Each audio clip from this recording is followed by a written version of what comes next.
इस कहानी की शुरुआत होती है समुद्र से दूर एक अनजान टापू मरीज के पास से गुजर रहे एक जहाज में खड़े दो लोग आपस में बात कर रहे होते हैं। जॉन डॉक्टर प्रवीण से कहता है, डॉक्टर प्रवीण, लगता है हम करीब आ गए हैं। तभी डॉक्टर प्रवीण कहते हैं, ठीक कहा जॉन, डिवाइस की रेडियो एक्टिव तरंगे और तेज दिख रही हैं। वो ऊर्जा पत्थर यानी मनी यही कहीं है। तभी जॉन बोलता है, विश्वास नहीं हो रहा, हम अपनी मंजिल के इतने करीब हैं। तभी डॉक्टर प्रवीण बोलते हैं, हमें सावधान रहना होगा, ये जगह बहुत ही खतरनाक है। यहाँ जिसने भी आने की कोशिश की उन्हें यहाँ के खूंखार आदिवासियों का सामना करना पड़ा। तभी जॉन बोलता है, लेकिन हमारे पास आधुनिक हथियार और ट्रेन सिक्योरिटी है, इनका सामना बेगवार आदिवासी थोड़े ही कर पाएंगे। फिक्र करने की कोई जरूरत नहीं है। कुछ देर बाद उस बड़े से टापू के जंगल में वो दोनों पहुंच जाते हैं। तभी जॉन बोलता है, सामने कोई है, शायद इस जंगल की रहने वाली कोई आदिवासी।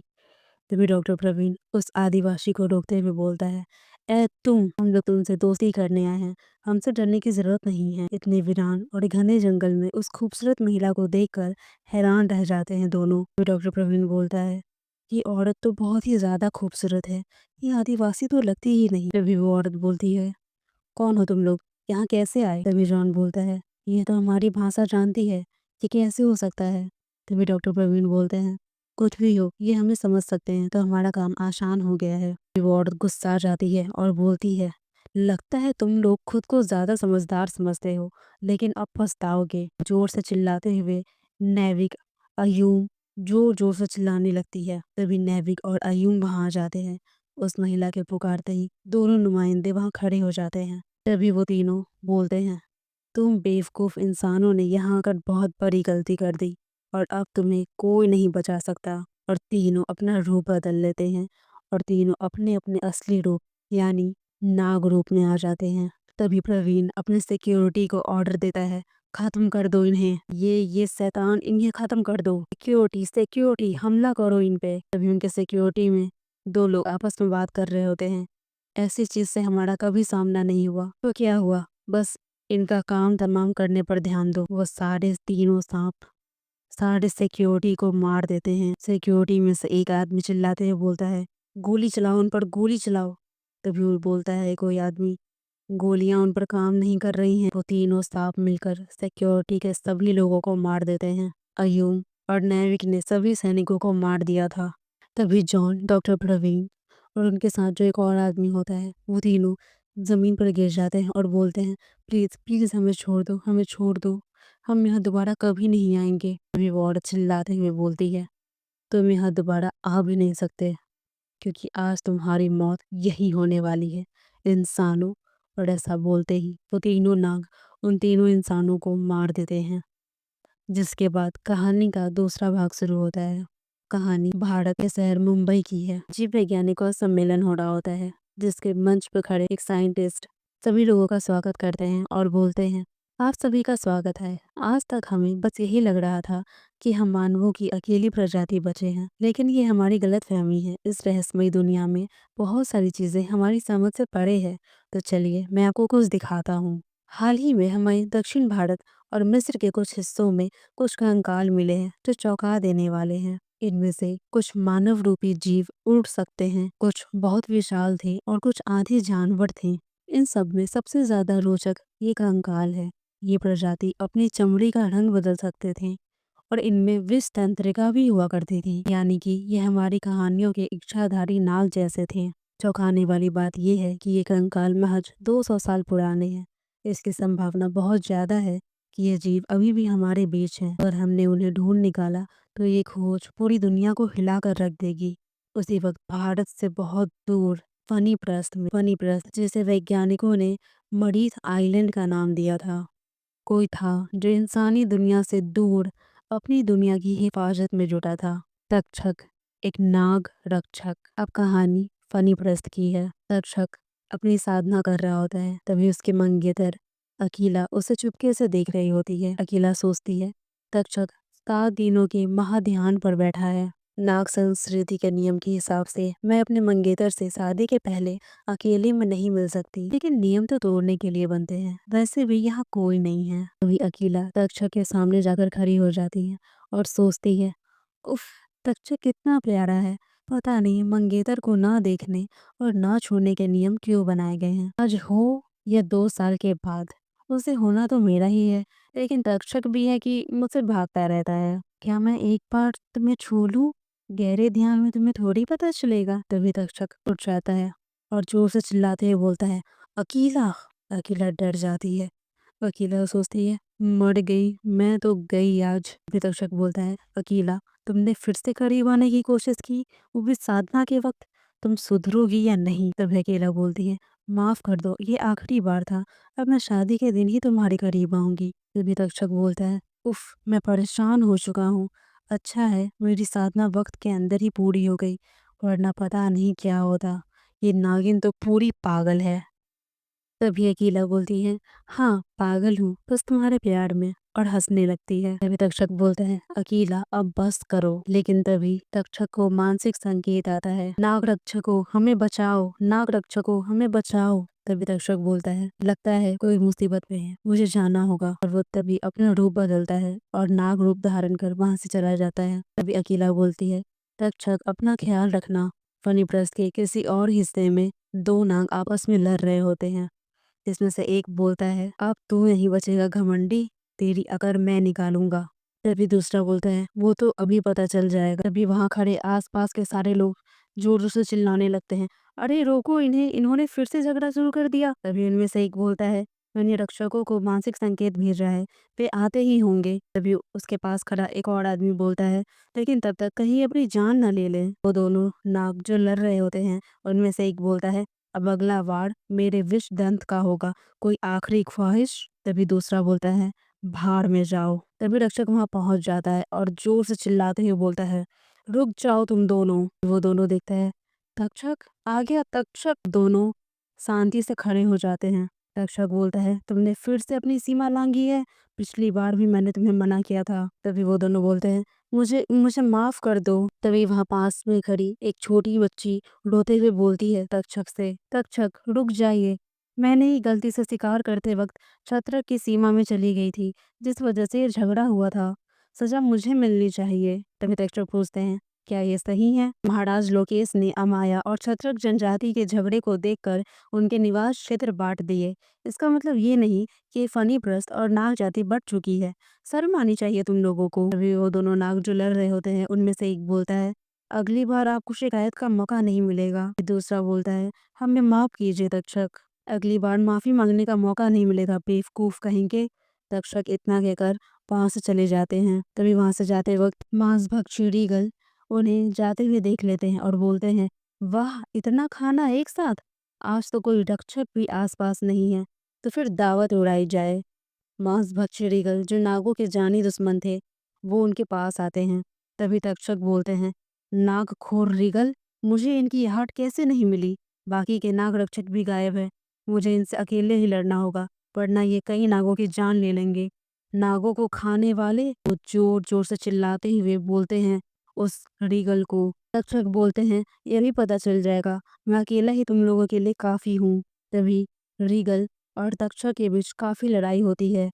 रीगल तक्षक से बोलते हैं, तुम अकेले हो हमारा मुकाबला नहीं कर सकते, आज हमारा चारा सबसे पहले तुम ही बनोगे। तभी तक्षक बोलते हैं, ये अभी पता चल जाएगा, मैं अकेला ही तुम लोगों के लिए काफी हूँ। कुछ नाग सैनिक भी तब तक वहां पहुंच चुके थे। सारे नाग सैनिक वहां पहुंच जाते हैं। उनमें से एक बोलता है, बाकी के नाग रक्षक नहीं आए, तक्षक अकेले कब तक उन रीगल का सामना कर पाएंगे। तभी उनमें से एक और बोलता है, हम सैनिक यहाँ सिर्फ चौकीदारी करने के लिए नहीं है, चलो उनकी मदद करें। रीगल और तक्षक के बीच जोरों शोरों से लड़ाई हो रही होती है। तभी अयूम नाग रक्षक है वहां पहुंच जाता है और बोलता है, मैं भी आ रहा हूँ तक्षक, अब तो इन दरिंदों की खैर नहीं। दो नाग रक्षक और नाग सैनिकों के सामने रीगल की एक न चली। रीगल हार जाते हैं और वो वहां से चले जाते हैं। तभी तक्षक अयूम से बोलते हैं, भाग गए कमीने, इस बार फिर से हमने इनकी अच्छे से धुलाई की, हमारे लोगों को नुकसान तो नहीं हुआ। तभी अयूम बोलते हैं, नहीं, कुछ थोड़े घायल हैं लेकिन सभी जिंदा हैं। तभी तक्षक बोलते हैं,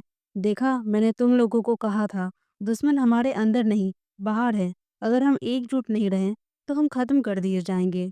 तभी वहां खड़े सारे लोग बोलते हैं, हम आपकी बातें समझ गए तक्षक, आगे से हम इसका ध्यान रखेंगे। लेकिन कुछ लोग इस बात से सहमत नहीं थे। वो दोनों नाग जो लड़ रहे होते हैं उनमें से एक बोलता है, हाँ कोरी बात है, ये कुछ भी कह ले, हमारे जज्बात नहीं बदलने वाले। तभी दूसरा बोलता है, हमें हमारा मकसद याद है, एक दिन हम उसे पूरा जरूर करेंगे। तभी तक्षक अय्यून से बोलते हैं, बाकी के रक्षक कहाँ झक मार रहे हैं? आज तो मुझे सच में लगा कि ये रीगल मेरी बोटी बोटी नोच डालेंगे। तभी अय्यूम बोलते हैं, बहुत बड़ी गड़बड़ हुई है, तुम्हें चलकर देखना चाहिए। नागों की पवित्र जगह, नाग मंदिर। तक्षक वहां पहुंचते हैं। वो अय्यूम से पूछते हैं, कैसे हुआ ये सब, किसने किया? तभी अय्यूम बोलते हैं, ये सब तारोस ने किया है। तभी तक्षक बोलते हैं, भैया ने? ऐसा मुमकिन नहीं है, वो ऐसा नहीं कर सकते। तभी अय्यूम बोलते हैं, अफसोस इसी बात का है तक्षक, तारूस ने मणि की भी चोरी की है और इस दौरान उसने किरीट को भी मार डाला। तक्षक आश्चर्य में बोलते हैं, क्या किरीट की हत्या, मणि की चोरी भैया के हाथों? यानी कि फनी प्रस्थ का कानून उन्हें गद्दार साबित कर देगा। और उसके बाद तभी उन दोनों को न्यायालय का बिगुल सुनाई देता है। न्यायालय का बिगुल सुनते ही वो दोनों वहां से दौड़े निकल पड़ते हैं। अय्यूम बोलते हैं, कार्रवाई शुरू हो गई है, हमें अब चलना चाहिए। इंद्रप्रस्थ के न्यायालय में दोनों पहुंच जाते हैं। वहाँ दो औरत और एक मोटा सा आदमी बैठा होता है। वो आदमी बोलता है, हमें बड़े दुख के साथ कहना पड़ रहा है कि हमारा बेटा किरीट अब इस दुनिया में नहीं रहा।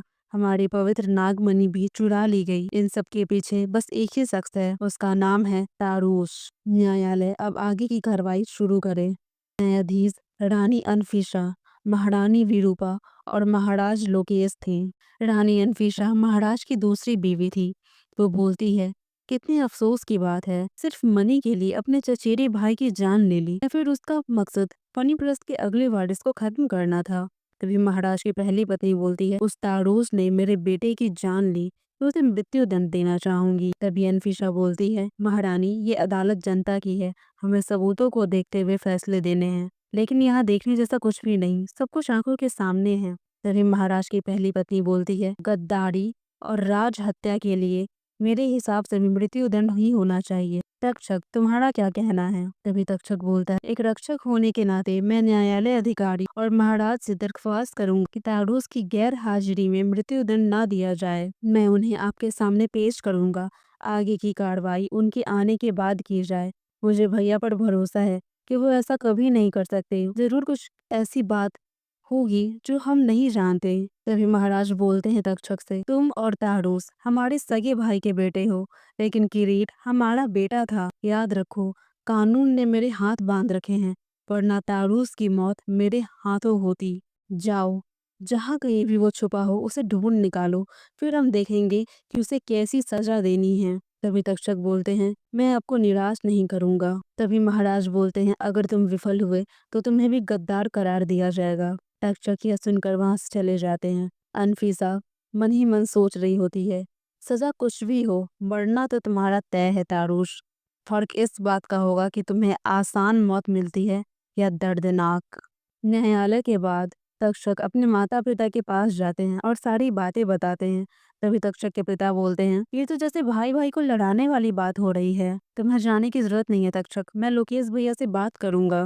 तभी तक्षक बोलते हैं, बाबा आप वहाँ नहीं थे, सभी भैया के खून के प्यासे हो रहे थे।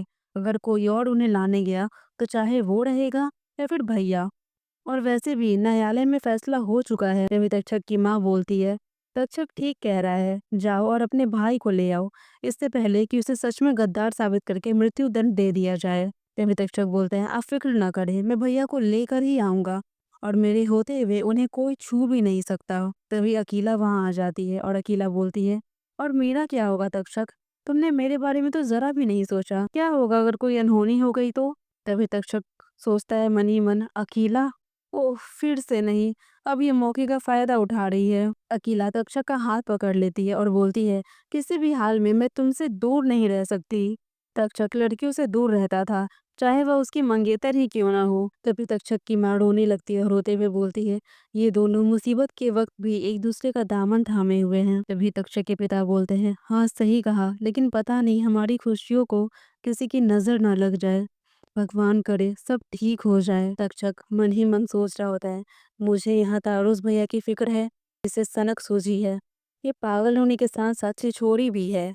तभी तक्षक अकीला से बोलता है, मुझे अभी जाना है, अपने प्यार का सैलाब संभाल कर रखो। तभी अकीला बोलती है, लेकिन तक्षक वहां से चला जाता है और बोलता है, जान बची तो लाखों पाए। तक्षक समुद्र किनारे पहुंच जाता है अपनी नाव के पास और बोलता है, अब थोड़ी ही देर में मैं पूरा समुद्र पार कर सकता हूँ, लेकिन मुझे नहीं पता कि भैया इस वक्त कहाँ छुपे होंगे। तभी एक दिल दहला देने वाली भयंकर आवाज सुनाई देती है। तभी तक्षक सोच ही रहा होता है ये आवाज तो। तभी वहां गरुड़ आ जाता है। तभी वो गरुड़ अपने असली रूप में आ जाता है और बोलता है तक्षक से, कहो कैसे हो लंगोटिए। तभी तक्षक गुस्सा आ जाता है और बोलता है, उल्लू कहीं के, मैंने तुझे कितनी बार कहा मुझ पर ऐसे मत झपटा कर। तभी गरुड़ बोलता है, थोड़ी ठंड रख मेरे प्यारे, मैं गरुड़ हूँ, मुझसे और क्या उम्मीद कर सकता है। वैसे भी तेरे अलावा और कौन है मेरा, काश मैं नागिन होता तो तुझसे ही शादी कर लेता, क्या बोलता है। अभी तक चक बोलता है, मजाक छोड़, तारूस भैया को ढूंढ कर लाना है। उन्हें किरीट की हत्या और मणि की चोरी का दोषी माना जा रहा है। तभी गरुड़ बोलता है, क्या बात कर रहा है, लेकिन तारूस भैया ऐसा कैसे कर सकते हैं। उस नलायक किरीट को तो वो कितना प्यार करते थे। तभी तक्षक बोलता है, मुझे भी ऐसा ही लगता है, उन्हें शायद फंसाया जा रहा है। अगर मैंने जल्दी नहीं किया तो बड़ी मुसीबत हो जाएगी। तभी गरुड़ बोलता है, देख मेरे हिसाब से फनीप्रस्थ के सबसे नजदीक भारत देश है। अगर नजदीकी शहर की बात करें तो वहाँ का मुंबई शहर है। तभी तक्षक बोलता है, तो फिर मुझे रास्ता बता, मैं वहाँ सबसे पहले जाऊंगा। गरुड़ बोलता है, बढ़िया है, फिर तू अपनी खटारा नाव छोड़, मैं तुझे अपनी हवाई सेवा देता हूँ। तभी तक्षक बोलता है, अभी नहीं, मुझे ज्यादा ऊंचाई से डर लगता है। तभी गरुड़ तक्षक को पकड़ता है और उड़ जाता है और बोलता है, अरे तू हमारी कहानी का हीरो है, उड़ कर देख, रेंगना भूल जाएगा।